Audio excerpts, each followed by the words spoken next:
Bonjour à toutes et tous et bienvenue à notre tout premier podcast du Barricade de Montpellier, où le principe est de raconter le mouvement Bloquons tout de l'intérieur et de proposer une analyse critique pour poser la question de la révolution. Pour ça, on va se baser sur notre propre expérience et celle d'autres camarades d'autres villes qui nous ont envoyé leurs témoignages. Donc, à Montpellier, pour la journée du 10, le premier rendez-vous était à 6h après Darennes. On était à peu près 150 personnes sur le rond-point. Ce rond-point a été bloqué pendant près d'une heure. Les flics sont arrivés dès le premier quart d'heure. Pendant la première heure, le rond-point et l'accès à l'autoroute a été globalement bloqués. Puis, suite à cette fait dégagée par les flics, pendant 2 heures, les manifestants bloqueurs se sont retrouvés à jouer au chat et la souris avec les ch'tards et ont malgré tout continué à perturber assez sérieusement pendant 2 heures. On a vu des affrontements, jets de projectiles, jets de lacrymogènes. Il n'y a heureusement eu aucun interpellé. Il y a eu plusieurs blessés, dont les médics pris en priorité pour cible par les flics. Les gens étaient particulièrement motivés, particulièrement déter, je pense qu'on peut le dire. Vers 9h du matin, il y a eu un reflux par l'avenue de la Liberté, qui est donc l'axe périphérique de Montpellier, ce qui a contribué à continuer à foutre le sbeul. Énormément d'automobilistes ont klaxonné en soutien. La casse des panneaux publicitaires n'a pas heurté grand monde, ce qui est une assez bonne nouvelle. Ensuite, une jonction s'est faite entre ce bloc-là et le piquet de grève des cheminots et travailleurs sociaux à Rondelet. Et une grosse partie de ce cortège s'est mis en marche en direction de la Comédie puis des Beaux-Arts. En parallèle, à une heure que je n'ai pas, une action a été menée au carrefour de Louis Blanc pour dénoncer la complicité de cette multinationale avec l'État criminel israélien. Puis à 11h était appelée donc la manifestation massive à la place de la Comédie, qui est partie vers 11h30. On a compté un beau 10 000 personnes. C'est une manif qui a fait absolument le tour du centre-ville. L'accès au centre-ville était totalement barré par des flics armurés jusqu'aux dents. Vers 13h30, 14h, la manif a eu fini de faire son tour, est revenue à la place de la Comédie. Et là, les manifestants ont voulu rentrer dans le centre via la rue de la Loge. S'en est suivi, je dirais, 1 heure et quelques d'affrontements sur la place de la Comédie, avec charge et contre-charge, jusqu'à temps que les manifestants décident de se diriger sur la gare. D'après moi, il y avait encore pas loin de 2000 personnes, un bloc franchement important, qui a fini par être splitté en un certain nombre de colonnes. Personnellement, j'ai suivi un qui est remonté sur le jeu de paume, a tenté d'attaquer la préfecture via l'Arc de Triomphe et l'avenue Foch. On a vu des barricades, on a vu des jets de projectiles en grande quantité, on a vu des gens, énormément de jeunes extrêmement déter. Et au final, ensuite, le canon à eau est intervenu et a fini par repousser les manifestants plus à l'arrière, derrière le Pérou.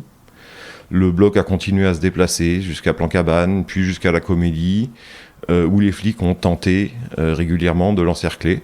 Et vers 5h30, 6h, c'était à peu près fini. Bilan de la journée, nous avons 22 gardes à vue. À l'heure actuelle, en termes de bilan, pour les informations que nous avons pour l'Hérault, on sait qu'à peu près 750 Schmitt étaient mobilisés. En ce qui concerne Montpellier, nous avions 2 compagnies de CRS, plus la BAC, plus la CDI, plus un hélicoptère de gendarmerie. On salue nos amis les Flamands Roses qui sont passés nous saluer après Darennes. Et on notera aussi la présence de la municipale en armure qui contribuait au maintien de l'ordre, ce qui questionne les positions et implications politiques de notre chère maire. Cette bande de joyeux lurons ont donc mené à 29 interpellations, 22 gardes à vue, un nombre inconnu de blessés, un blessé grave, choqué par le canon à eau, assommé au sol, qui actuellement a des pertes d'élocution et de mémoire. Voilà.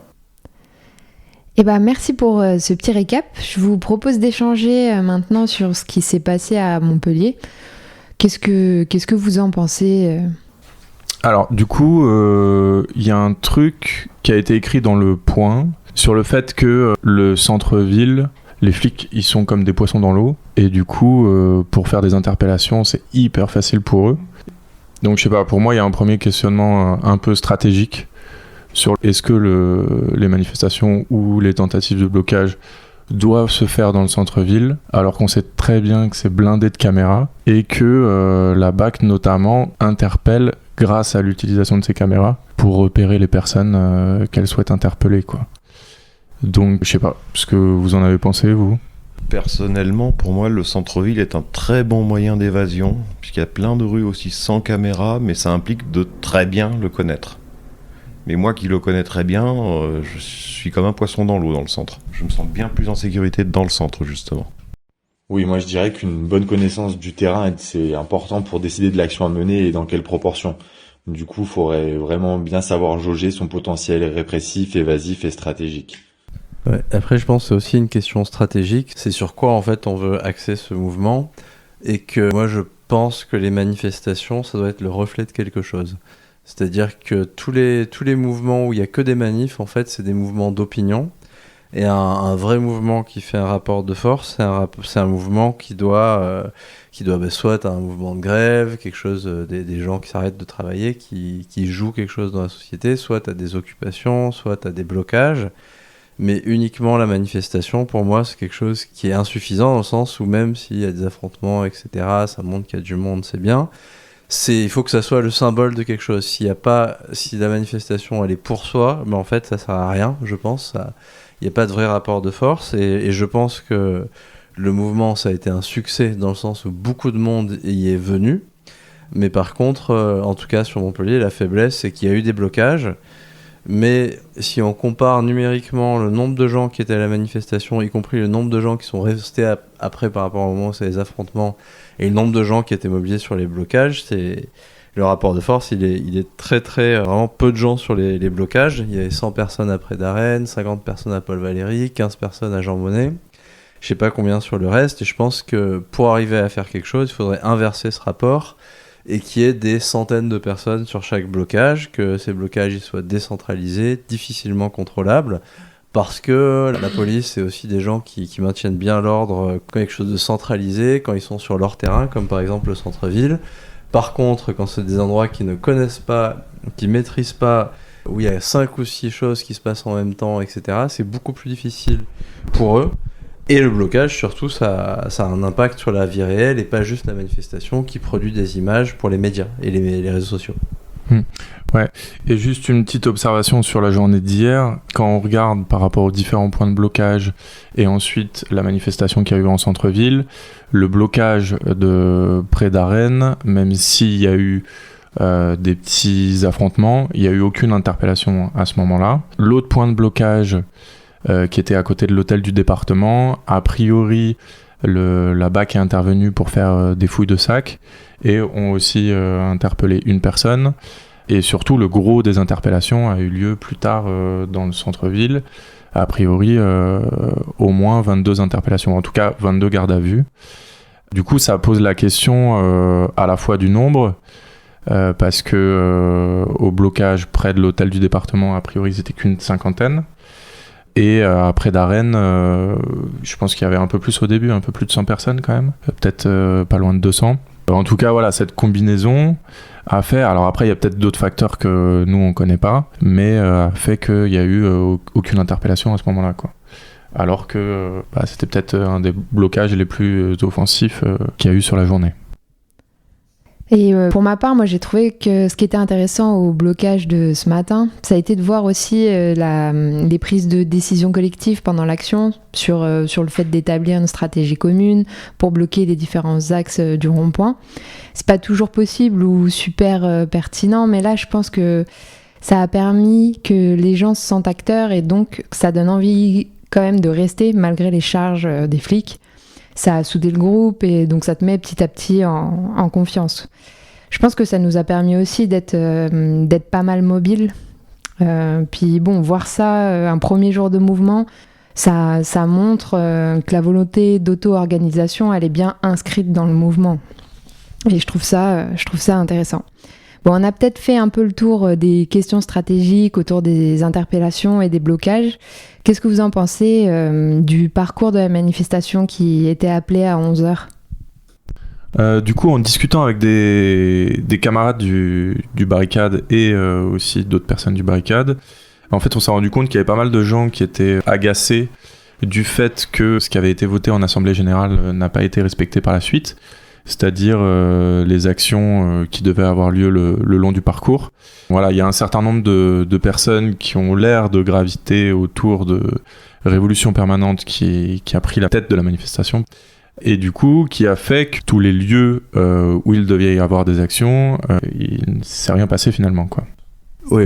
Après, qu'il y ait un groupe qui soit très actif, etc., qui essaye de mobiliser, etc., enfin, qui est présent dans différents secteurs et tout, c'est quelque chose qui est bien en soi sur le mouvement. Et ça peut apporter des choses, etc. Moi, je pense au mouvement qui est des organisations, des gens préétablis. Par contre, je pense que ce dont personne ne veut dans un mouvement comme Bloquons Tout, en fait, et ce qui est problématique, par exemple, c'est dans les mouvements syndicaux, on a les directions syndicales qui décident des trucs, qui, en général, qui sont des trucs pourris, et qui privent un peu de leur capacité de décision des autres. Et je pense qu'un écueil à pas recommencer, c'est d'avoir des gens qui s'érigent en espèce de forme de direction du mouvement, alors que personne ne veut de direction, ou on a posé à personne d'avoir la question d'avoir une position de direction du mouvement.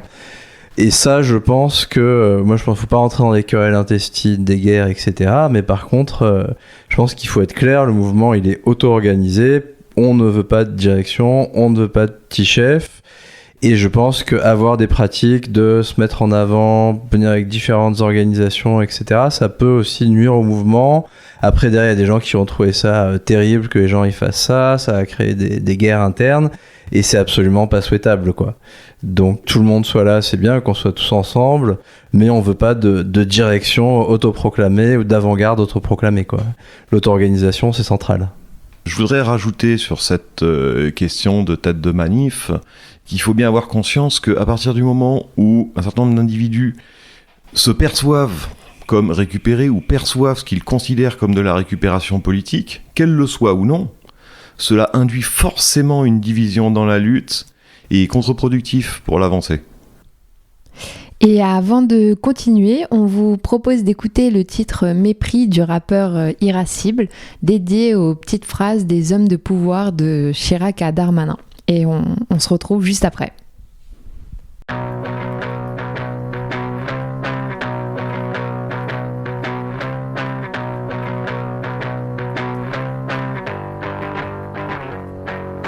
Des racailles, t'es gêné par le bruit et l'odeur. C'est parce qu'on n'a pas su traverser la rue qu'on est chômeur. Et ta horreur, des pauvres cons, des gens qui ne sont rien. Tu nous as peut-être croisés à la gare quand tu prenais ton train, le pied sur la pédale de frein, réfractaire au changement, cynique, extrême, fainéant, même pas élégant.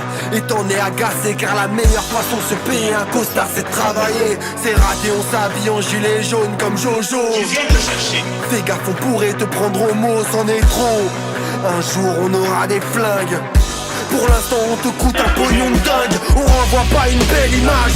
On est à faille, parmi nous t'aimerais qu'il y ait plus de blanco, c'est plus de white. On aime quand ça se fight et agresser les passants presque animal. On est le symptôme de l'ensauvagement. Récalcitrant, islamo-gauchiste. On est les partisans du séparatisme. Un cataclysme qui parasite à même la chair. Des bactéries qu'il faut nettoyer au Karcher. C'est la guerre contre les casseurs. Tu fais le tri entre les bons et les mauvais marcheurs. En sueur tu peux te cacher derrière tout tes keufs et tes écrans. Une chose est sûre, nous ne sommes pas dans le même camp.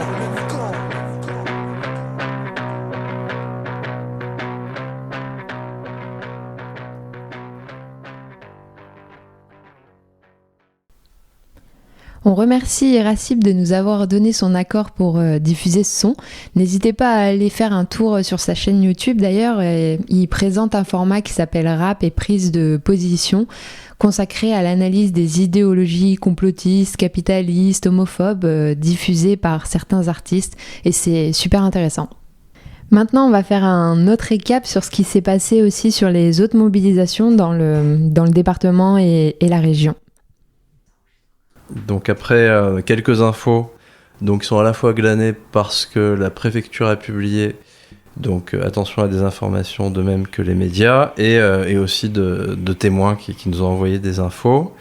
Donc à Sète, il y avait 3 blocages filtrants, dont le gros à l'arrivée du port de Sète. Ils ont réussi à bloquer, en bloquant de manière filtrante, toute la journée. Il n'y a pas eu de manif, mais ils ont réussi à tenir ça, donc c'est quand même pas mal. À Béziers, selon la préfecture, ils annoncent 800 personnes, donc on peut ne pas les croire et penser qu'il y avait plus de 1000 manifestants et manifestantes à Béziers. Il y a eu aussi des mobilisations à l'ODEV, 200 personnes rassemblées, tentative, selon la préfecture, d'occuper l'Intermarché qui aurait été viré par la gendarmerie, 20 personnes selon la préfecture, donc peut-être que c'était probablement plus. Réunion sur un rond-point à Gignac, 200 personnes avec blocage filtrant, pas mal de détermination aussi des copains qui étaient sur place. On a aussi un petit message de Bédarieux, donc on va vous partager une partie de ce compte-rendu. Donc il disait qu'ils ont bloqué, ils ont occupé des ronds-points et carrefours sans action de blocage aux abords des grandes surfaces, qu'ils ont parlé à beaucoup de véhicules. Il y a eu aussi un rassemblement à l'initiative des syndicats CGT et Sud. Ils étaient 250 à Bédarieux, donc c'est pas négligeable non plus. Il y a aussi une AG et ils nous disent aussi qu'ils vont maintenir des permanences, qu'ils vont essayer de mieux travailler, d'avoir plus de visibilité parce qu'ils trouvent qu'il y a un manque de visibilité. Et ils nous promettent aussi des actions de blocage, d'occupation et de boycott. Ils veulent aussi se coordonner à l'échelle départementale. Et ils nous disent force et détermination de la part de Bédarieux. Merci pour ces infos. Du coup, avant juste de passer à la discussion sur ce thème, on vous propose d'écouter le compte-rendu audio d'un copain de Toulouse. Coucou, un petit retour sur la journée de mobilisation du 10 septembre à Toulouse. La journée elle a commencé à 6h30 avec pas mal de points de blocage qui avaient été prévus. Sur tous ces points de blocage, il y a eu une intervention policière extrêmement rapide et extrêmement violente également. Il y a eu des interpellations très rapidement. Le point de blocage qui a réussi à tenir le plus longtemps, c'est de l'ordre de 1 heure, donc c'est quand même relativement peu. Ensuite, c'est parti en manifestation sauvage du côté de Jolimont. Il y a eu des barricades enflammées, pas mal de trucs. Mais voilà, il y avait vraiment une présence policière extrêmement forte dès le matin. Et en fait, ils ont réussi à disperser cette manifestation sauvage. Donc vu qu'il y avait différents points de blocage, il y a aussi eu des endroits où il y a eu le siège d'un lieu qui s'appelle La Chapelle, qui est un lieu militant à Toulouse, tendance anarchiste, et qui a été assiégé par les keufs parce que les gens qui avaient tenté de se bloquer se sont réfugiés dedans. Donc voilà, ça c'est la première partie de journée. La deuxième partie de journée, c'était la manifestation. C'était noir de monde, il y avait vraiment beaucoup de monde. On retrouvait quelques anciens gilets jaunes, mais globalement, c'était pas non plus la population des gilets jaunes. C'était très jeune, pas mal d'étudiants. Je pense que le fait qu'on soit en semaine, contrairement aux manifestations gilets jaunes qui avaient lieu le samedi, a dû pas mal jouer là-dessus. Et la manifestation s'est déroulée assez calmement. Il y avait très peu de présence policière durant le parcours. C'était un parcours qui est habituel, on va dire, parce que c'était le parcours qui était fait pendant les Gilets jaunes. Donc c'est aussi un parcours qui, je pense, fait plus très peur en fait aux forces de l'ordre parce qu'ils savent exactement comment gérer la circulation, comment gérer les différents endroits où ils peuvent nasser, etc. Donc voilà, une fois arrivé en fin de parcours, on a été bloqué par les keufs. Ils ont lancé du gaz pour disperser. Il y a eu une tentative de manif sauvage, mais voilà. En gros, je trouve ça assez intéressant de voir que la répression a été assez faible en fait sur la manifestation. C'était vraiment disperser la foule. Il y a eu quelques interpellations sur les barrages filtrants en sortie. Mais globalement, je trouve ça intéressant de voir qu'il y a eu quand même une répression qui était beaucoup plus élevée sur les blocages. Et je pense que ça en dit long sur ce qui fait peur à la bourgeoisie. Faut pas oublier que le mouvement des Gilets jaunes, c'était aussi ça. C'était des ronds-points qui se bloquaient, c'était la circulation qui était bloquée. Et je pense que l'accent, en tout cas, de la part de la police, a clairement été mis sur ces actions-là le matin, plutôt que sur la manifestation, sur l'itinéraire habituel et maîtrisé des forces de l'ordre. Voilà du coup pour ce qui se passait du côté de Toulouse. Et maintenant, on peut peut-être discuter sur les points communs et différences entre ce qu'on a vécu ici à Montpellier et les retours des copains de la région. Du coup, par rapport au témoignage du copain de Toulouse, c'est vrai que par rapport à Montpellier, on observe quand même des points similaires, notamment le fait que les flics aient vraiment mis le paquet pour dégager les points de blocage. Donc je pense que ça montre aussi peut-être que ce mouvement a trouvé ce qui pouvait véritablement faire mal au pouvoir politique et surtout à la bourgeoisie de manière plus large. Donc voilà, pas mal de violence et une préparation policière très bien menée. Donc je pense que ça signifie que c'est dans cette direction-là qu'il faut continuer, tout en restant le plus solidaires les uns les autres sur ces points de blocage, peut-être en adoptant des stratégies aussi qui vont s'éloigner de la fixation et de la confrontation directe avec la police, mais peut-être continuer en fait cette idée du jeu de chat et de la souris, et en fait quand on se fait dégager d'un point de blocage, on part en cortège sauvage pour rejoindre un nouveau rond-point, etc., et le bloquer à nouveau. Voilà ce à quoi ça me fait penser. Également sur la manifestation, en fait, je crois que là on a eu quelque chose d'assez similaire, dans le sens où en fait on est revenu, en tout cas dans un premier temps à Montpellier, sur une manif un peu classique, une parade qui sert avant tout à la communication. Mais voilà, on a aussi eu des échos à Marseille d'un camarade qui disait qu'en fait le SO de la CGT avait encadré la manifestation en fait justement pour éviter qu'il y ait des blocages, notamment de la gare Saint-Charles. Ils ont bloqué l'accès permettant d'y aller. Donc voilà, on retrouve ce phénomène de manifestation, peut-être, je sais pas si on peut dire syndicale ou autre, mais en tout cas la manifestation classique, quoi. Ouais, moi je veux bien rebondir là-dessus, sur l'idée que ce qui a l'air d'apparaître, c'est que en fait la police, elle a malheureusement plus que peut-être les manifestants, la police elle a de la mémoire, et elle a eu la mémoire des gilets jaunes. Et ils n'ont pas voulu laisser s'installer les blocages en essayant de tout couper d'un coup. Et en tout cas, dans l'Hérault, ils ont quand même partiellement réussi, dans le sens où ils ont laissé faire les blocages filtrants. Ils ont laissé faire les occupations de ronds-points. Par contre, les blocages durs, ils sont arrivés, ils ont réussi à les dégager. Ils ont été efficaces et violents. Et ça, c'est peut-être une leçon qu'il faut avoir. C'est peut-être une manière, je pense qu'il y a deux manières peut-être de contrer ça. C'est petit 1, c'est que pour l'instant, si on compare la manifestation et les effectifs des blocages, les effectifs des blocages, ils étaient très faibles par rapport au nombre de manifestants. Donc ça veut dire qu'en fait, si les manifestants viennent au blocage, en fait, il pourrait y avoir beaucoup plus de blocages. Et après, deuxième chose, il faut réfléchir sur les blocages, là où ils savent intervenir, etc. Peut-être de multiplier les points de blocage, de réfléchir aussi aux points stratégiques, faire en sorte de se coordonner par les différentes instances départementales, parce qu'il y a du monde dans tout le département. Et sur la question du département, ça me ramène à cette idée, il y a plein de gens qui disaient oui, c'est un mouvement urbain, etc. C'est public, c'est des espèces de commentateurs médiatiques à la noix, c'est public traditionnel de la gauche, gna gna gna. En réalité, il y a eu énormément de monde à Montpellier, certes, 10 000 personnes, c'est plus que certaines grosses manifs syndicales, mais il y a l'air d'avoir eu beaucoup de monde dans des endroits qui sont pas connus pour être les bastions de la gauche. Par exemple, Béziers, 1000 personnes, c'est pas négligeable. Il y a eu des centaines de personnes dans les Hauts-Cantons, à 7, etc., y compris dans des endroits qui sont pas du tout même l'inverse de bastion de la gauche. Donc cette idée de la réduction au public urbain des grandes villes, c'est une invention d'éditorialistes type Europe 1, CNews, BFM, mais ça n'a pas du tout l'air d'être la réalité du mouvement non plus. Si je peux rajouter une observation aussi, notamment par rapport à ce qu'on a pu observer sur le blocage de près d'Arennes, où c'était très massivement des jeunes et je pense des étudiants qui étaient présents, on a observé beaucoup moins de travailleurs, même s'il y en avait. Du coup, pour moi, ça pose la question de la grève pour se rendre disponible sur les points de blocage. Donc là, je pense que les syndicats ont un rôle pour appeler à la grève et en fait appeler au point de blocage. Je pense que les rendez-vous, les informations concernant les blocages ont été aussi pas mal boycottées par les syndicats, dans le sens où ils n'ont pas transmis. Ils ont uniquement transmis l'appel à la manifestation.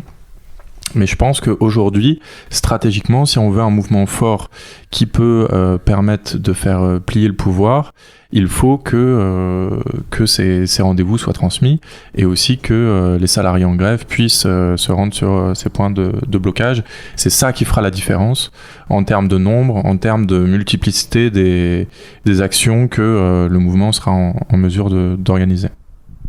Et sinon, d'un point de vue un peu plus global au national, on a eu quelques retours de camarades dans différentes villes, avec par exemple Rennes notamment, avec les 4 points de blocage, dont 2 qui ont été particulièrement efficients, avec la rocade sud bloquée, le bus en flammes dont on a entendu parler, l'autre point de blocage dans la zone industrielle, avec quelques ronds-points autour de Rennes. Ce qui est intéressant dans ce coin-là, c'est qu'il y a eu a priori la manif en parallèle des blocages qui ont continué dans la zone industrielle. Plus largement, en Bretagne, il y a eu pas mal de blocages filtrants, comme au rond-point de l'axe de Redon-Vannes, avec 80 personnes, qui a duré jusqu'à 18 heures, puis l'heure G. Sur la région parisienne, il y a eu des rassemblements à Saint-Denis, des blocages à une centaine de personnes à Porte d'Orléans, puis reconstitués à la Porte d'Ivry. Il y a eu dans le 93 Montreuil et Romainville. Il y a le lycée de Romainville qui a bloqué, des blocages de Porte du Périphérique. Mantes-la-Jolie, où il y a eu un point de rassemblement, une manif sauvage, des blocages, puis une AG avec 70 personnes qui prévoit d'ailleurs des actions pour samedi. Les énergéticiens cégétistes en grève qui sont venus après avec les gens de la manif. Au niveau de Lyon, il y a eu plusieurs points de blocage, des ronds-points, plusieurs points de périph', raffinerie, blocage de Lyon 1, piquet de grève et parking gratuit de l'hôpital Édouard Herriot. Et ensuite, le gros rassemblement en centre-ville à midi, puis la manif. Au niveau du Pays de la Loire, dans l'Aillon, il y a eu un barrage filtrant des ronds-points sur un axe assez passant entre Angers et Cholet, au milieu d'une zone industrielle avec des plateformes logistiques. Et voilà, avec plein d'autres petits blocages répartis sur tout le Pays de la Loire, dans différentes villes. Et du coup, si on fait un bilan global sur cette première journée de mobilisation à l'échelle nationale, est-ce que vous pensez que c'est plutôt une réussite ou un échec ? Quelque chose qui est intéressant, c'est que la Macronie, Bruno Retailleau, il s'est dit on a réussi à battre l'ultra-gauche, c'est un flop, limite il n'y avait personne, les bloqueurs n'ont pas réussi à bloquer. Et je pense que ça c'est quelque chose, c'est une stratégie qu'ils ont, c'est d'essayer de négliger le mouvement en disant c'est quelque chose d'insignifiant. Et en fait, si on y réfléchit, c'est tout sauf insignifiant, y compris pour eux. C'est-à-dire que François Bayrou a vu que ce truc s'annonçait après son budget de purge. Il démissionne de manière dissimulée 2 jours avant, et le gouvernement dit qu'il n'avait pas peur de ce mouvement, qu'il n'y avait pas d'impact, mais on a un Premier ministre qui démissionne 2 jours avant pour éviter d'avoir à poursuivre, de présenter ce budget horrifique. Et alors que Emmanuel Macron nous avait fait attendre des semaines, 51 jours avec un gouvernement démissionnaire sous Gabriel Attal, là d'un coup c'est plus du tout difficile de nommer un Premier ministre, et on en a un quasiment 20 minutes après la démission du Premier, qui d'ailleurs est un Premier ministre d'ouverture, mais d'ouverture vers le RN, parce que c'est Sébastien Lecornu connaît très bien les gens du RN. C'est lui qui a organisé des dîners entre Jordan Bardella, Marine Le Pen et Édouard Philippe. Donc on voit dans quelle direction lorgne la Macronie. Ça, c'est à mon avis, ils vont essayer d'essayer de négocier avec le RN.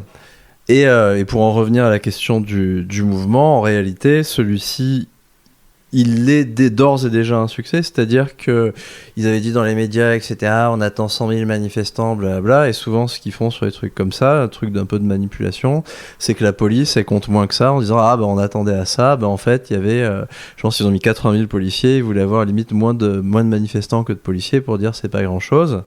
Et ça, je pense, c'était un peu la manipulation médiatique qu'ils avaient prévu de faire. Et en réalité, ils ont été obligés de dire qu'il y avait 175 000 personnes. La CGT dit qu'il y a beaucoup plus. Les analyses issues du mouvement, la CGT dit 250 000, les analyses issues du mouvement, ils disent 500 000. Quoi qu'il arrive, c'est pas négligeable. C'est pas négligeable. Petit 1, parce que dans les grandes villes, il y a quasiment autant de personnes que lors des manifestations syndicales, en sachant qu'en France, les syndicats, c'est ceux qui mettent le plus de personnes dans la rue. C'est les seuls qui ont des vraies capacités de mobilisation massive. Et par exemple, sur cette journée-là, on compte plus de personnes que sur le 1er mai syndical. Donc pour quelque chose qui est auto-organisé, c'est assez fort. Et deuxième chose qui montre l'ampleur du mouvement, c'est que c'est pas quelque chose qui est uniquement dans les grandes villes, mais dans les petites villes, plein d'endroits où il y a qui ont été des points des gilets jaunes, etc. Il y a eu de la mobilisation, c'est une mobilisation sur tout le territoire. Et moi, je pense que ce qui manque, je pense que ce qu'il faut faire rapidement, c'est penser que la manifestation, c'est bien, mais limite sortir de la manifestation, même dans le sens où au lieu, à la fin du tour de ville classique, au lieu d'aller chercher l'affrontement avec les CRS, comme certaines personnes le font, il faudrait limite se diviser en 4 ou 5 cortèges, et à l'issue de ça, partir dans divers lieux de blocage prédéfinis à l'avance. Et là, je pense que ça aurait une autre signification que des affrontements qui au final peuvent être perdants. Et vraiment la question c'est peut-être poser la question de faire des choses au moment où tout le monde peut les rejoindre, les blocages, le samedi c'est pas mal, de construire la grève pour permettre le blocage aussi, mais vraiment maintenant qu'il y a ça qui est posé, un mouvement d'une radicalité sur des bases politiques qui sont très intéressantes, d'arriver à transformer l'essai en pérennisant le blocage et les occupations aussi. Si je peux rajouter un truc, ça serait par rapport aux assemblées générales, vu que le principe de ce mouvement est d'être auto-organisé, et que c'est les assemblées générales sur chaque ville ou petite ville ou village qui sont décisionnaires, c'est extrêmement important. Je crois qu'il y ait le maximum de personnes qui soient présentes pour y décider de la suite du mouvement. Sans ça, le risque, c'est tout simplement que le mouvement s'essouffle, parce que s'il y a des AG, admettons à Montpellier ou dans certaines autres villes où au bout d'un moment il n'y a plus que 50 personnes, en fait les informations seront beaucoup moins transmises sur la suite du mouvement. Donc même si les AG peuvent être extrêmement longues, surtout si on est nombreux, je pense que c'est très important que le maximum d'entre nous y participent. Voilà pour ce premier épisode de notre podcast qui vise à informer sur le mouvement Bloquons Tout. Et si vous souhaitez suivre l'actualité du mouvement Bloquons Tout sur Montpellier, n'hésitez pas non plus à faire un tour sur le site du Point, POING, le média militant à Montpellier, qui a déjà publié de nombreux articles sur le mouvement et qui le suivra tous les jours qui viennent. Et si vous avez été interpellé ou que des proches à vous ont été interpellés et que vous avez besoin de soutien juridique, n'hésitez pas à contacter l'Assemblée contre les violences d'État et pour les libertés. Il dispose d'une permanence au 07 73 99 82 32 qui pourra vous conseiller si besoin. Ils organisent également une réunion ouverte au public à la librairie La Symbolique du Poulet chaque mardi à 19h. Par ailleurs, le Barricade a mis en place une cagnotte Hello Asso pour que chacun puisse soutenir financièrement les camarades inculpés dans les frais de justice, et ces fonds seront reversés aux différentes caisses de soutien. Vous retrouverez le lien dans la description de la vidéo YouTube. Pour présenter un peu le Barricade à ceux et celles qui ne nous connaissent pas, nous pensons que le capitalisme est un système d'exploitation où une minorité possède les richesses et les moyens de production pendant que la majorité trime pour survivre. On nous parle d'un capitalisme plus social ou plus vert, mais nous n'y croyons pas. Ce système peut fonctionner qu'en produisant toujours plus et en détruisant notamment les personnes et la nature. Pour nous, l'État n'est pas une solution. Il protège les capitalistes grâce à ses lois, sa police, son école, etc. Le patriarcat, le racisme et le nationalisme ne sont que des outils pour nous diviser et nous maintenir dans cette exploitation. Nous voulons rompre avec ce système. Notre horizon, à nous, c'est une société qui est sans classe, sans hiérarchie, sans État et où la production sert aux besoins collectifs et pas au profit. Concrètement, aujourd'hui, notre stratégie elle repose sur 4 piliers. L'autodéfense intellectuelle, physique et juridique, la mise en place de solidarité directe comme les cantines ou l'entraide, la participation aux luttes sociales comme ce mouvement, et enfin la préparation d'une rupture révolutionnaire par la grève et la réappropriation des moyens de production. En somme, on ne veut pas des miettes, nous voulons une société égalitaire, émancipée et libérée de toute exploitation et oppression.